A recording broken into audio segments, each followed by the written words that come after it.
साहब love you.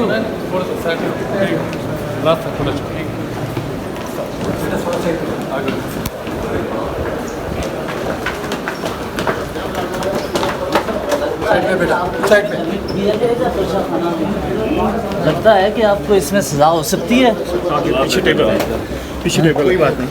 Okay, thank you. रोक लो रोक लो रोक ले खान साहब को अंदर जाने दे। बाकी रोक ले, अंदर से कुंडी लगा दे।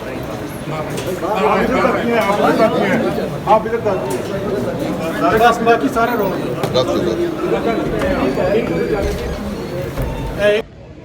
नाज़रीन, इस वक्त पाकिस्तान तहरीक इंसाफ के chairman supreme court of Pakistan पहुंच चुके हैं। सिक्योरिटी के ज़बरदस्त मनाजिर हैं। खान साहब सुप्रीम कोर्ट पहुंच चुके हैं।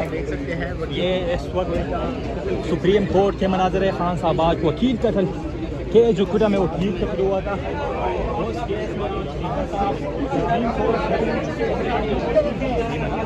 देख रहे हैं सामने आप देख सकते हैं गाड़ी को, लेकिन सुप्रीम कोर्ट